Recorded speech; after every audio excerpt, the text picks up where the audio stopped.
Because you see, both depression and motivation are not static stages. They are spirals. They can either spiral up or spiral down, but they're never still. So whatever happens, you're either coming out of depression or going more in depression. You're coming out of motivation or going full speed in motivation. And the way you manage this thing mentally and emotionally is what's going to make the difference.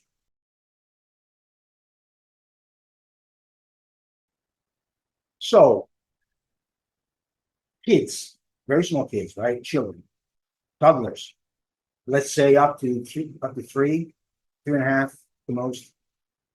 You see, these kids are very, very motivated. No, they as soon as they wake up, they've got something they have to discover, they have to play, they have to enjoy. So they're naturally motivated. Motivation is our natural state.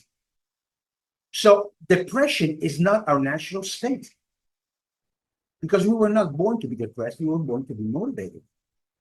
And the fact that children are motivated all the time, unless, of course, there aren't serious things going on in the family. Okay? If there are bad things going in a family, a very oppressive father, alcoholism or drugs or whatever, you know, kids may not be as motivated as they should. But it's an external factor. But internally, we're all designed to be motivated. That's a fact. So at one point, at about 4 or 5, there's something very important going on. There's something that develops in our cells, in our mind, which are the two main systems that guide us for the rest of our lives. And that's the belief system and the value system. So you start at that age, at a certain age, 4 or 5, you start creating yourself some beliefs and values that are mostly taken from the family, of course. It's what your parents teach you or the environment teaches you. At that point, we start creating an image of ourselves and an image of ourselves with respect to our environment. So we are capable or we're not capable. We're good, we're bad. We are intelligent, we're stupid. Okay. Or if about values, your parents tell you to do certain things because it belongs to, like for example, discipline.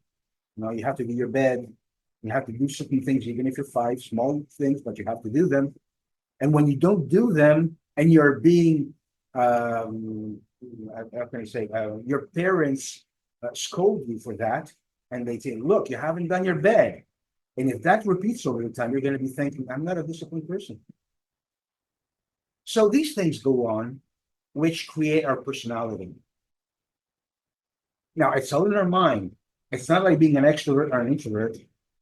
That we can change these things. We can change these programs.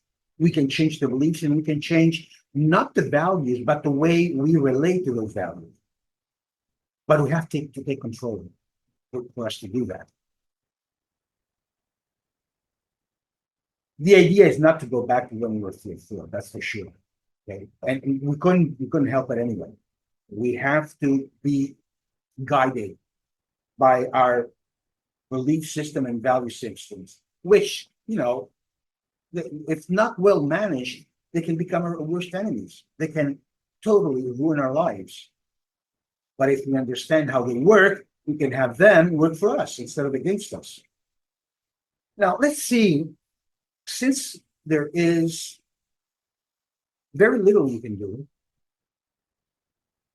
about being motivated or depressed very often, because it comes from the environment, the only weapon that you have is to work on the way you relate to the things that are happening. They have seen, for example, they have made studies in the past, and they found out, for example, what are the traits of a depressed person. Now, when I talk about depression here as the opposite of motivation, I'm not talking about, hard, hard depression, hardcore depression.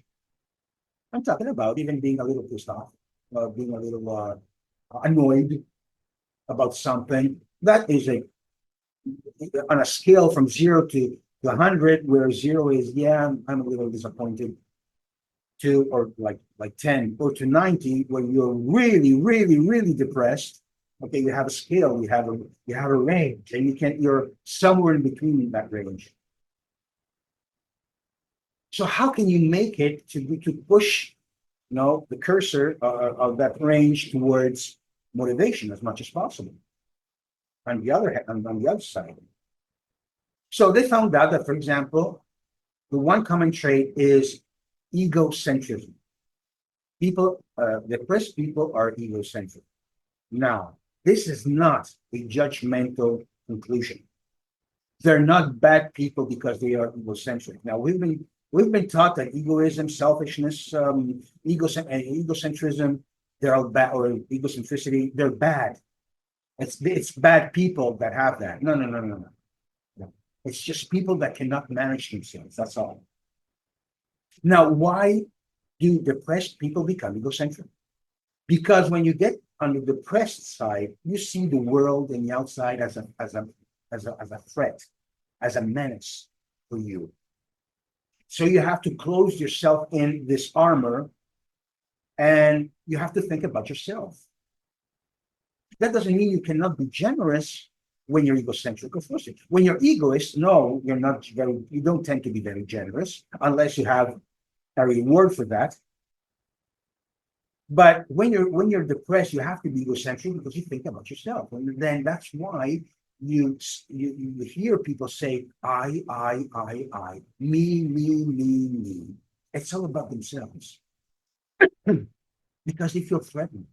Nobody takes care of me. Nobody loves me. Nobody wants me. There's this victimhood being developed in the depressed person. They don't see they have the power to come out of that.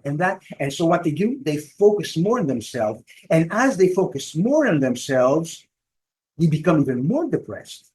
Because you see, both depression and motivation are not static stages. They are spirals. They can either spiral up or spiral down, but they're never still. So whatever happens, you're either coming out of depression or going more in depression. You're coming out of motivation or going full speed in motivation. And the way you manage this thing mentally and emotionally is what's going to make the difference. So that's why it was egocentricity. The other thing is the sense of impotence. In other words, people who are depressed or just a little down, they feel they do not have the power to do something about what's wrong. Of course, they don't have power to do anything. Otherwise, they would use that power. So they either don't have it yet, they haven't discovered it yet, they don't know they have it, and so they're not using it. Now, in and of itself, power or the sense of power of being able to do something about things, and egocentricity alone, taken on their own, will not get you depressed. There are many people who are very motivated, who are very, very egocentric, or that they feel that they don't have the power to do something, but they still don't feel depressed. Because in order for you to feel depressed, you need to have both. You have to be egocentric, and you have to have the feeling that you cannot overcome a certain situation or a certain state. If you break this combination of the two, you automatically snap out of depression. For example, if depression is about being egocentric and being powerless, what would motivation be? What would trigger motivation? The exact opposite. So if you want to be motivated and snap out of depression, just think, who can I help? Never mind me. Now, if you're really, really depressed, you will never be able to do this, especially if you're on drugs for depression. But if you're just a little, annoyed, pissed off, whatever, Stop thinking about yourself. So stop thinking of what's going on with you, what the world is doing to you, what somebody has done to you. Think about others. Wow, what can I do that is great and that is helpful to others? Now you automatically snap out of egocentricity and you won't feel depression, but it has to be sincere. I mean, this thing that you feel about helping others has to be sincere. It's not a strategy to come out of depression. It won't work that way. Okay?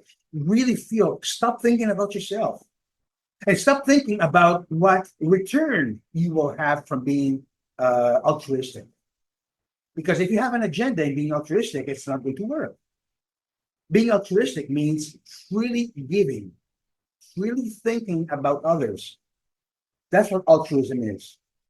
No agenda, no return, no nothing. It's just want to be there for people. I know it's difficult, but if you want to feel motivated, that's it. Even if you're an entrepreneur,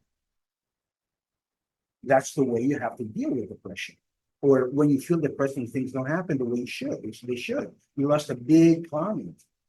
Your income has decreased. And of course you will feel depressed. Now don't feel about what's happening to you. Think about what you can do to help your collaborators, your employees, your professionals that work with you. How can you help them do more? Don't think about you. It'll come out of depression. You will feel much more motivated. Now, motivation is energy. Depression is a lack of energy. So there are two different things of the same thing, which is energy. Okay? So you can't be motivated and depressed at the same time. It's impossible. It's just like I said before, there's a cursor along this range between motivation and depression. That if you push on one side, it goes away from the other. It gets further and further away from the other side. So, okay, the more motivated you are, the less depressed you will be because you have energy that's working for you. So use that.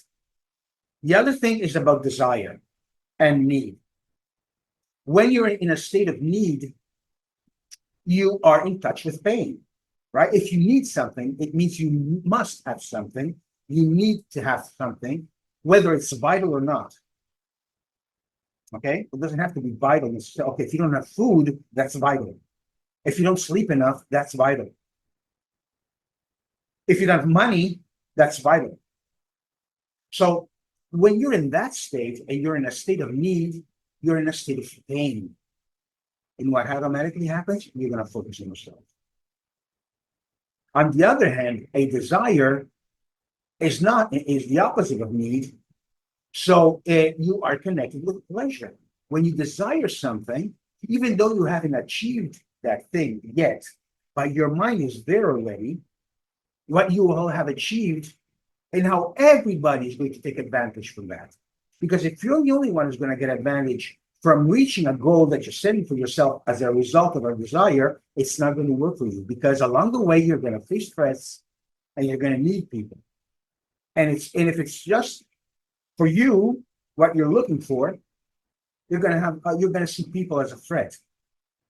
Instead, you must see people as a resource that you can use and that can get you closer to your goal.